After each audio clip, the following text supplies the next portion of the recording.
ప్రభుత్వం ప్రవేశపెట్టిన సంక్షేమ పథకాలను అర్హులైన ప్రతి ఒక్కరూ సద్వినియోగం చేసుకోవాలని గజ్వేల్ మండల ఇన్ఛార్జ్ ఎంపీడీఓ దయాకర్ తెలిపారు. సిద్దిపేట జిల్లా గజ్వేల్ ఎంపీడీఓ కార్యాలయంలో నిర్వహించిన మీడియా సమావేశంలో ఆయన మాట్లాడారు. ప్రభుత్వ ఆదేశాల మేరకు గజ్వేల్ మండల పరిధిలోని అన్ని గ్రామాల్లో గ్రామ సభలు నిర్వహిస్తున్నట్లు వెల్లడించారు. గ్రామ సభల ద్వారా ప్రజలకు ప్రభుత్వం అందిస్తున్న సంక్షేమ పథకాలపై అవగాహన కల్పించడంతో పాటు లబ్ధిదారుల జాబితాలను గ్రామస్తుల సమక్షంలో ప్రకటించి పారదర్శకతతో అమలు చేస్తామని తెలిపారు. అర్హులైన వారు సంబంధిత ధృవీకరణ పత్రాలతో గ్రామ సభలకు హాజరై తమ వివరాలను నమోదు చేసుకుని పథకాల ప్రయోజనాలు పొందాలని సూచించారు. ప్రజాపాలన ప్రగతి ప్రణాళికలో భాగంగా ప్రభుత్వ ఆదేశానుసారము రేపు గజ్వేల్ మండలంలోని అన్ని గ్రామ పంచాయతీలో ఉదయం 10 గంటలకు మండల స్థాయి నోడల్ ఆఫీసర్ వారి ఆధ్వర్యం సర్పంచ్ గారి ఆధ్వర్యంలో గ్రామ సభల నిర్వహణ చేపట్టడం జరుగుతుంది.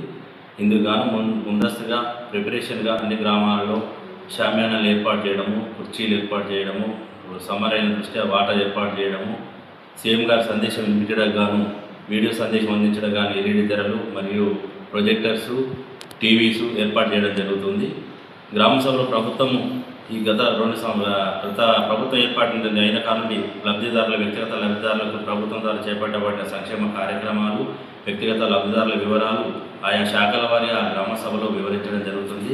దానికి సంబంధించి ముఖ్యంగా మన ప్రభుత్వం చేపడుతున్న రైతు భరోసా, ఇందిరమ్మ ఇండ్లు, మహాలక్ష్మి, గృహజ్యోతి, సన్నరకం వరకు బోనస్ ఇవ్వడము, చేయుత పెన్షన్లు, కళ్యాణ లక్ష్మి, షాదీ ముబారక్, ఇందిరా మహిళా శక్తి, స్వయం సహాయక సంఘాలకు బ్యాంక్ లింకేజీ ఇవ్వడము, వడ్డీ లేని రుణాలు, కొత్త రేషన్ కార్డులు మొదలైనవి ప్రభుత్వం ద్వారా లబ్ధిదారులకు గ్రామాల వారి ఇవ్వబడిన వాటి వివరాలు, చేపడుతున్న సంక్షేమ కార్యక్రమాల అభివృద్ధిపై గ్రామ సభలో వివరించడం జరుగుతుంది.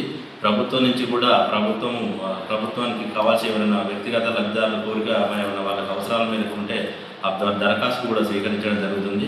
ఇది గ్రామ సభను సమర్థవంతంగా నిర్వహించడానికి గాను అన్ని ఏర్పాట్లు పూర్తి చేయడం జరుగుతుంది. గ్రామ సభల్లో జిల్లా స్థాయి మరియు రాష్ట్ర స్థాయి, మండల స్థాయి అధికారులతో పాటుగా ప్రజాప్రతినిధులు హాజరవుతున్నారు.